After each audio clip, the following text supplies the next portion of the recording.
Detalye sa hindi invited at pagpapahiya kay Nadine Samonte sa GMA Gala 2024. Pinuna ng negatibong komento ng mga fans ng aktres na si Nadine Samonte ang GMA Gala ngayong taon. Dahil nasa ginawang pagpapahiya di umano ng GMA sa aktres.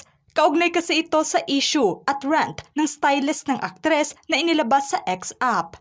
Ayon kasi sa post ng stylist ni Nadine, na imbitado umano ang aktres na siyang kabilang sa Sparkle Artist sa GMA Gala nitong July 20. Ngunit nagtaka umano sila kung bakit wala ang pangalan ng aktres sa listahan.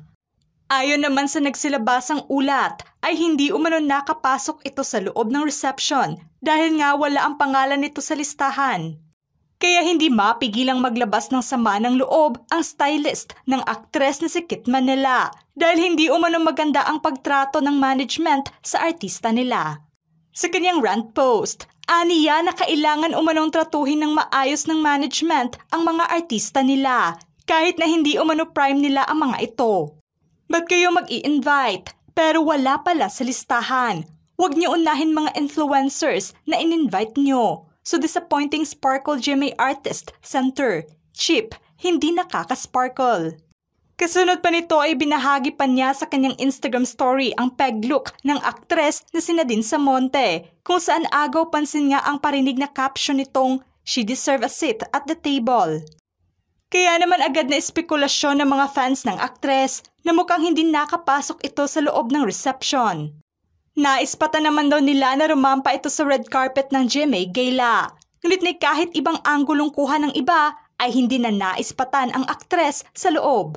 Ilan nga sa mga komento at reaksyon ng mga netizens sa naturang issue. Grabe naman, samantalang ang daming nagsi-attend na hindi naman taga GMA. Mas priority pa kaysa sa lehitimong GMA actress. May mali na naman siguro sa organizer ng event, nakakahiya. Hay nako, ang ganda pa naman ng look niya. Baka siya pa siguro nanalo ng best dress. Ba't naman ganon ang trato? Kaloka ang squammy. Nagkakatroma naman yan GMA. Kaloka. What a great embarrassment. She should demand a public apology from the management and organizers. Dahil sa insidenteng iyon ay naglabas na ng saloobin si Nadine sa kanyang naging karanasan sa GMA Gala sa pamamagitan ng showbiz update ni Ogie Diaz na ibinahagi nitong araw ng Martes. Ibinahagi niya ang nangyari sa kanya. At bakit ba nangyari yon na wala ang kanyang pangalan sa guest list ng gala, maging wala rin siyang assigned na upuan sa loob ng venue. Paglabas ko kahapon sa event, hindi ko na natapos yung program. I was so frustrated and so down and lost. Again, that's the right word na parang, what happened? Parang ganon yung nangyari sa akin. So my team was so mad. Niyakap nila ako when I went up. Umiyak na ako doon. Nilinaw din ito na hindi na siya humingi ng VIP treatment. Sa kabila pa man ang nangyari, ngunit dismayado siyang inamin na sana ay patas ang pagtrato sa lahat ng mga artista. Inilahad pa niya na sobrang pinaghandaan niya ang gala noong nakaraang taon pa. At binook na umano niya ang lahat ng kakailanganin. May mga meetings na rin silang ginawa kung ano ang magiging tema, preparation at gastos, ngunit ganoon lamang ang nangyari. Sa dagdag na paglalahad pa niya. Noong binigyan nila ako ng invitation for that gala, nag-RSVP kaagad ako. Kapag hindi ka raw kasama sa RSVP, hindi ka raw makakapasok. So nag-RSVP na ako. Tinanong ko pa sila kung pwede ko bang isama ang asawa ko. Pero sabi nila hindi, walang +1. So sabi ko, okay sige, it's okay. Ngunit sa kabila pa man na sinunod nito ng maayos ang proseso, ay wala pa rin ang kanyang pangalan sa mismong araw ng event. Nandun din umano ang kanyang handler at sinabi na lamang sa kanya na wala ka po dito, ano po bang apelyido? Lahat na ng apelyido ko sinabi ko na. Sabi ko, meron po akong show ngayon, yung Forever Young pero hindi pa ini-air. They were looking, they were thinking saan ako iuupo. Sabi, o sige upo ka na lang dito kina Althea kasi may isa pang seat na pwede. So binigyan nila ako ng number.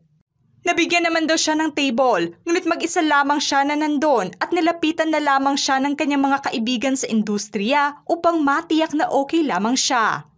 When I went inside, sobrang puno ng table at lahat ng mga pangalan nila meron.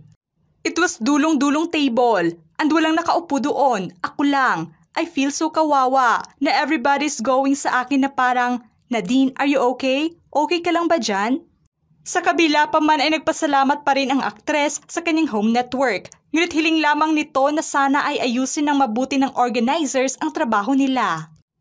Masama lang talaga yung loob ko, pero it's okay. I'm thankful naman sa GMA. Kahit papaano, na-invite ako sa ganitong malaking event.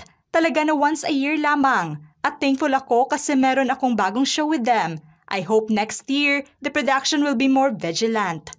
Sobrang elegante nga ng aktres sa kanyang suot na gown na inspired kay Audrey Hepburn. Inamin pa niyang siya umano ang nagbayad sa kanyang gown at kanyang team. Ito naman daw ang pangalawang gala niya kung saan kabilang din siya sa imbitado na karaang taon. Nagpapasalamat din ang aktres kay Jack Roberto kung saan nakisuyo pa umano siya na makontak ang kanyang handler dahil pareho naman daw sila ng handler nito. Dahil ng mga oras na iyon ay hindi umano niya hawak ang kanyang phone dahil nailagay niya ito sa bag ng aktres na si Althea. Ang aktres ay isa sa mga homegrown artist ng GMA kung saan kabilang nga ito noon sa Starstruck Season 1 noong 2003. Bago lang din ang pumirma ito ng kontrata sa ilalim ng Sparkle Artist. Masaya nga siya na matapos ang 9 na taon na pag-focus niya bilang asawa at ina ay nakabalik na siya sa pag-arte. Sobrang namiss umano niya na tumambay sa set ng taping at nagpapasalamat sa GMA na nabigyan muli siya ng oportunidad na maka-arting muli. Sa isyong ito ay ninais ng aktres nung una na huwag na lamang magsalita para hindi na lumaki ang issue. Ngunit napagtanto niya na kailangang mabigyang linaw ang lahat ng nangyari. Ayaw nun niya na isa publiko pa ang insidente. Ramdam naman niya ang sentimento ng kanyang team sa nangyari kaya naglabas ito ng rant post. Inilahad nga niyang naiyak na lamang siya sa loob ng hotel matapos na hindi niya tinapos ang program ng event. Alam din niya sa sarili na sobrang kawawa siya ng gabing iyon, ngunit nilinaw na dismayado at nalungkot lamang siya sa kanyang sinapit. Sobrang laki pa naman daw ng kanyang expectation sa gala ngayong taon dahil sobrang gumastos talaga siya. Dahil sa revelasyong ito ng aktres ay pinusuan at sinaluduhan siya ng kanyang mga fans dahil pinairal pa rin nito ang pagiging class sa araw ng event. At hindi umano nagwala ng araw na yon. Pwede naman daw na magreklamo ito at tinalaka ng mga organizers dahil sa pagkakamali nila. Ngunit nanaig pa rin ang pagiging mabuting tao ng aktres at hindi na gumawa ng komosyon. Sa pahayag na inilabas ngayon ng aktres ay sigaw naman ng mga fans nito na sana ay huwag nang maulit pa ang ganitong kapalpakan at maging aral ito sa susunod pa na gala ng GMA.